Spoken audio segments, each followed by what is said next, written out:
Madam, हम बाग में क्यों आए हैं? बच्चों, वसंत ऋतु शुरू हो गई है। वसंत ऋतु में धरती कैसी लगती है वही दिखाने लाई हूँ। मैडम, चारों तरफ कितने सुंदर फूल हैं।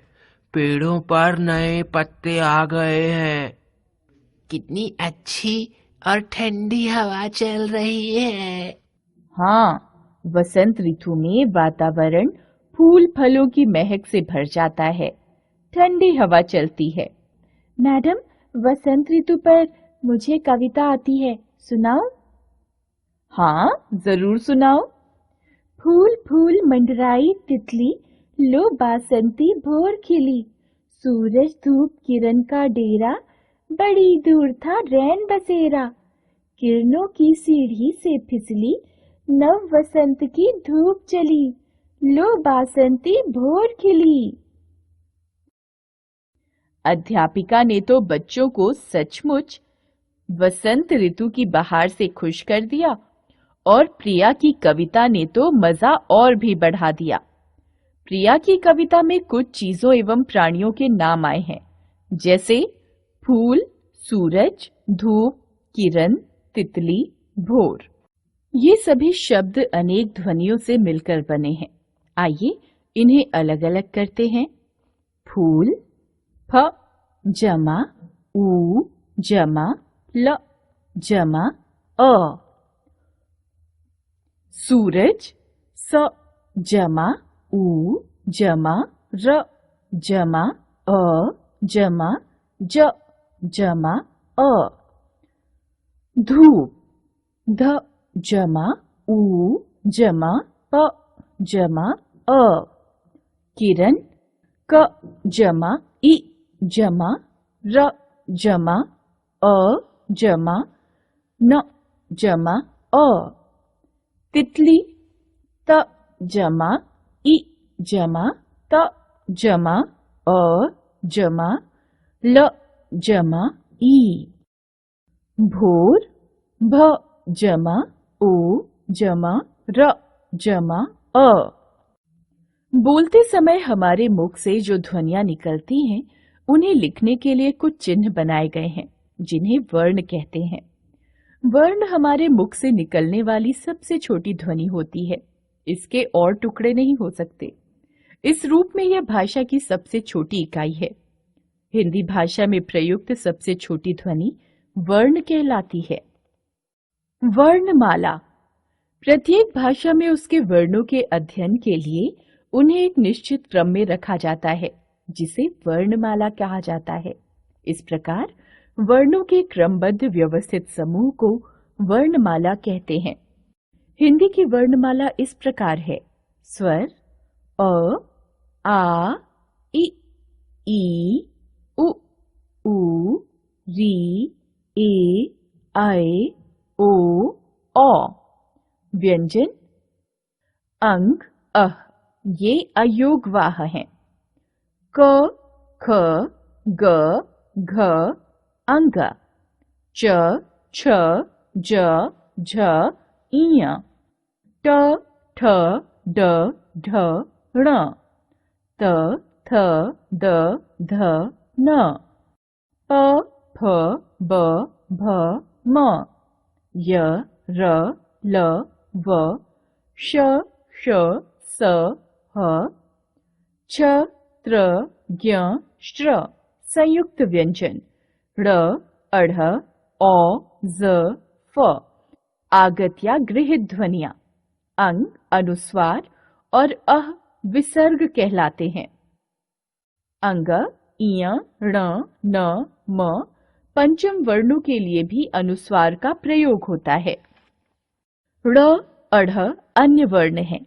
इनसे कोई शब्द शुरू नहीं होता।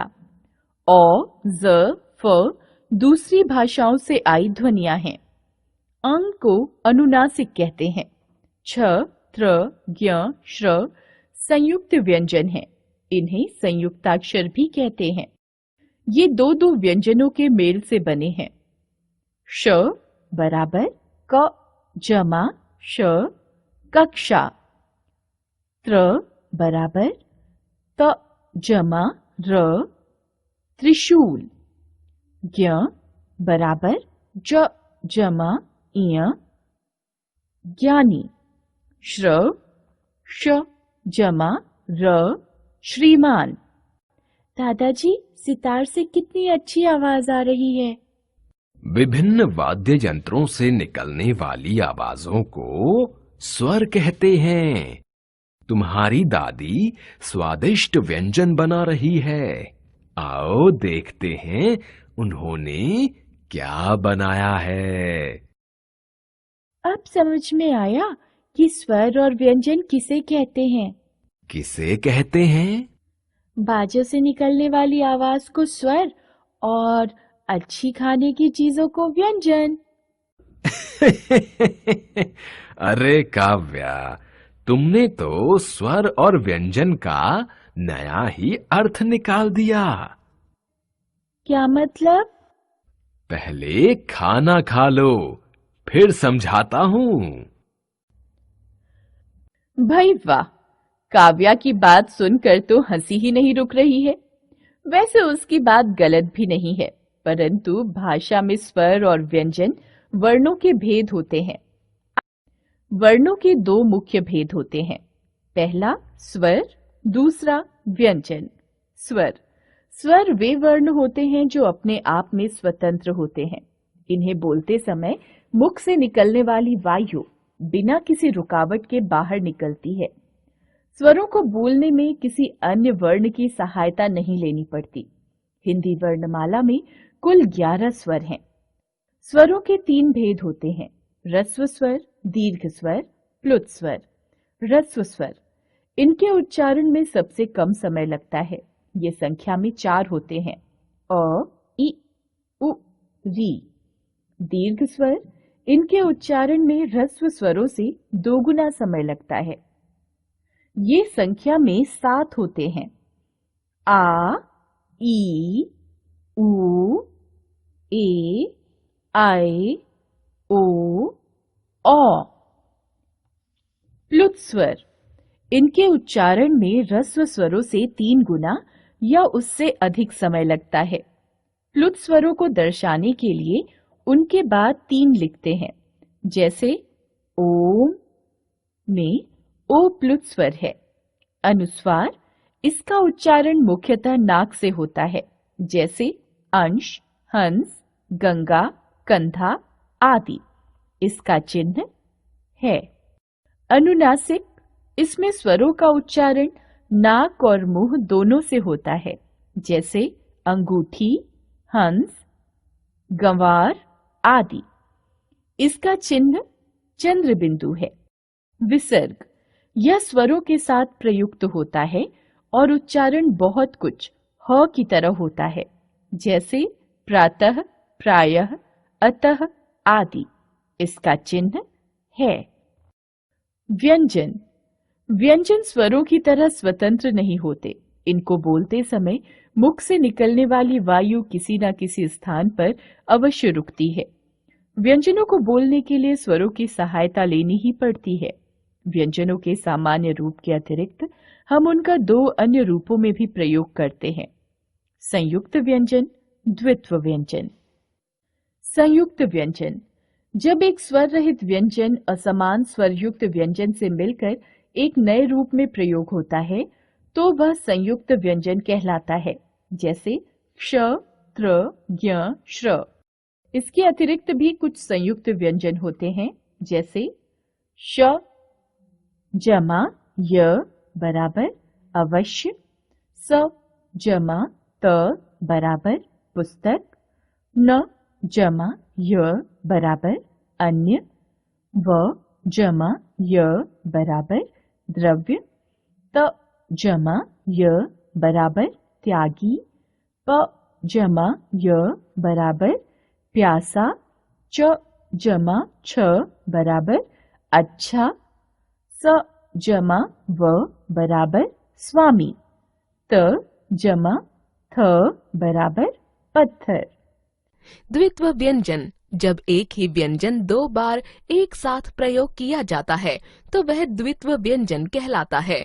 द्वित्व व्यंजन में पहला व्यंजन स्वर के बिना प्रयोग किया जाता है और दूसरा स्वर के साथ, जैसे गद्दा, बिल्ली, पत्ता, चक्की। मात्रा। व्यंजनों के साथ स्वरों का जो रूप या चिन्ह प्रयोग किया जाता है उसे मात्रा कहते हैं। प्रत्येक स्वर की अपनी एक मात्रा होती है।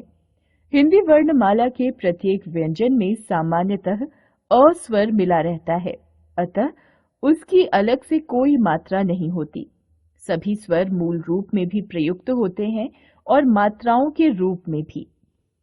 स्वर, मात्रा, मात्रा प्रयोग, मूल रूप में प्रयोग।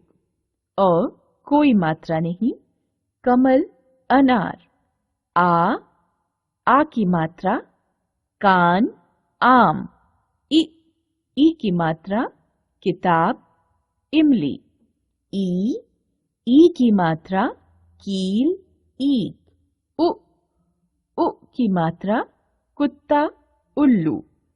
ऊ की मात्रा, कूप, ऊन।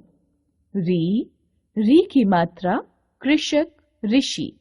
ए की मात्रा, केला, एड़ी। आई की मात्रा, कैदी, ऐनक। ओ की मात्रा, कोट, ओखली। ओ की मात्रा, कौवा, औरत। अनुस्वार, अनुनासिक एवं विसर्ग का प्रयोग भी मात्रा के रूप में किया जाता है, जैसे अंग, हंस, अंगूर। अन, हंस, अंगूठी। प्रातः। र के साथ उ तथा ऊ की मात्राएं बिल्कुल अलग तरह से लगती हैं।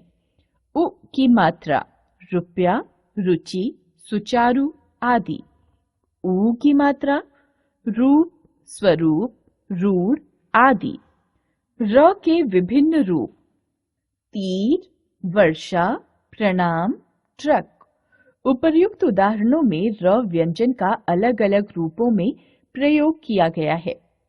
स्वर सहित र अपने स्वतंत्र रूप में लिखा जाता है, रत्न, कर, भारत आदि। जब र स्वर रहित र होता है तो आगे वाले व्यंजन के ऊपर के रूप में लगता है, जैसे क जमा र जमा म बराबर कर्म। ध जमा र जमा म बराबर धर्म। प जमा र जमा व जमा त बराबर पर्वत। जब र खड़ी पाई वाले स्वर रहित व्यंजन के साथ जुड़ता है तो खड़ी पाई के साथ खड़ी पाई के व्यंजन के नीचे के भाग में इस रूप में लगता है, जैसे क जमा र जमा म बराबर क्रम। प जमा र जमा श जमा न बराबर प्रश्न। द जमा र जमा व बराबर द्रव। जब र स्वर रहित ट, ठ, ड, ढ व्यंजनों के साथ जुड़ता है तो उसका रूप इस प्रकार बनता है।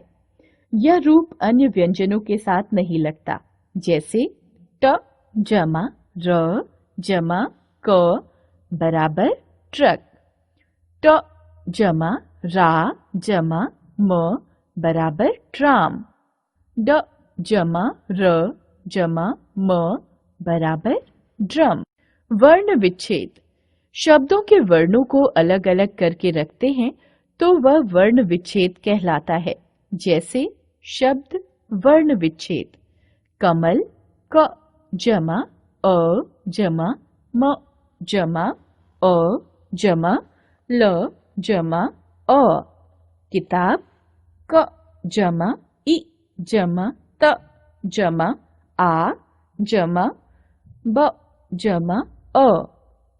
घंटी घ जमा अ जमा ण जमा ट जमा ई।